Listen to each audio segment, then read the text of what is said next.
You claim that it's wrong to object to the certification of election results.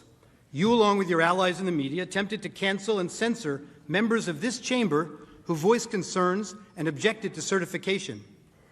Manager Raskin, you'd been in Congress only 3 days when you objected in 2017. It's one of the first things you did when you got here. I have an objection because 10 of the 29 electoral votes cast by Florida were cast by electors not lawfully certified. Is the objection in writing and signed not only by the member of the House of Representatives, but also by a senator? It is in writing, Mr. President. Is it signed by a senator? Not as of yet, Mr. President. In that case, the objection cannot be entertained. Mr. President, I object to the certificate from the state of Georgia on the grounds that the electoral votes were not... Debate. There's no debate. I object to a certificate from the state of North Carolina based on violations of the Voting Rights Act. There's no debate in the joint session. I object because people are horrified by the overwhelming evidence. Section 18, Title 3 of the United States Code prohibits debate. I object. I've objected to the counting of the electoral votes of the state of Ohio. I object to the certificate from the state of Alabama. The electors were not lawfully certified. I object to the 15 votes from the state of North Carolina because of the massive voter suppression and the closing of polling booths. There's no debate. There's no debate. 16 There's to 1, no debate. And the massive voter suppression that occurred to African Americans. The gentleman will suspend. I have an objection to the electoral votes. The objection is in writing, and I don't care that it is not signed by a member of the Senate. I do not wish to debate. I wish to ask, is there one United States senator who will join me in this letter There of is no objection? debate. The objection is signed by a member of the House, but not yet by a member of the Senate. Well, it is over.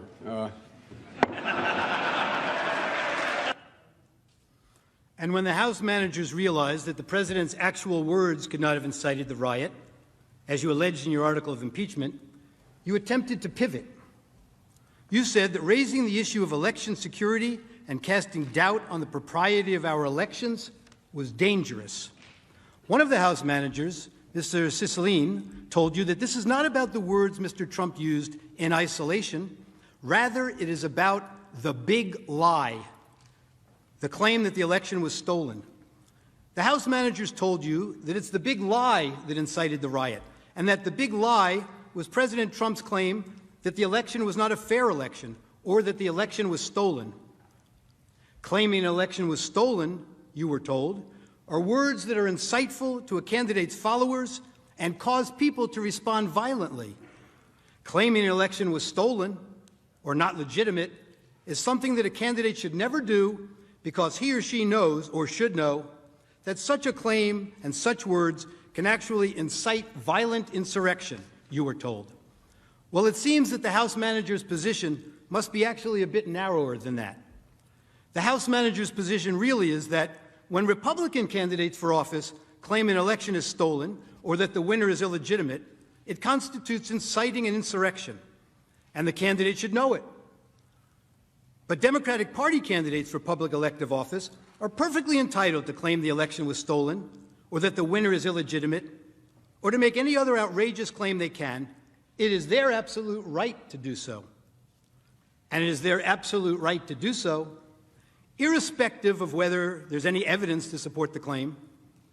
Democratic candidates can claim that an election was stolen because of Russian collusion or without any explanation at all. And that is perfectly okay and is in no way incitement to an insurrection. And somehow, when Democratic candidates publicly decry an election as stolen or illegitimate, it's never a big lie. You've been doing it for years. But can you imagine telling your supporters that the only way you could possibly lose is if an American election was rigged and stolen from you? And ask yourself whether you've ever seen anyone at any level of government make the same claim about their own election. If Stacey Abrams doesn't win in Georgia, they stole it. It's clear. It's clear. And I say that publicly, it's clear. You can run the best campaign. You can even become the nominee. And you can have the election stolen from you. He knows he's an illegitimate president. He knows that there were a bunch of different reasons why the election turned out the way it did. Votes remain to be counted. There are voices that were waiting to be heard. And I will not concede. And I respect where you're coming from, and I respect the issues that you're raising. You're not answering the question. Do you think it was... You're not using the word legitimate. There are still legitimate concerns over the integrity of our elections and of ensuring the principle of one person, one vote. I agree with tens of millions of Americans who are very worried that when they cast the ballot on an electronic voting machine, that there is no paper trail to record that vote. But constantly shifting vote tallies in Ohio and malfunctioning electronic machines which may not have paper receipts have led to additional loss of confidence by the public. This is their only opportunity to have this debate while the country is listening, and it is appropriate to do so. House Manager Castro no longer has to try to imagine it, thanks to the distinguished senator and others. It didn't have to be this way. The Democrats promised unity. They promised to deliver the very COVID relief in the form of $2,000 stimulus checks that President Trump called for. They should have listened to their own words of the past. I leave you with the wise words of Congressman Jerry Nadler. The effect of impeachment is to overturn the popular will of the voters. We must not overturn an election and remove a president from office, except to defend our system of government or our constitutional liberties against a dire threat. And we must not do so without an overwhelming consensus of the American people. There must never be a narrowly voted impeachment or an impeachment supported by one of our major political parties and opposed by the other. Such an impeachment will produce the divisiveness and bitterness in our politics for years to come, and will call into question the very legitimacy of our political institutions. The American people have heard the allegations against the president, and they overwhelmingly oppose impeaching him. They elected President Clinton. They still support him. We have no right to overturn the considered judgment of the American people. Mr. Speaker, the case against the president has not been made. There is far from sufficient evidence to support the allegations, and the allegations, even if proven true, do not rise to the level of impeachable offenses. Mr. Speaker, this is clearly a partisan railroad job.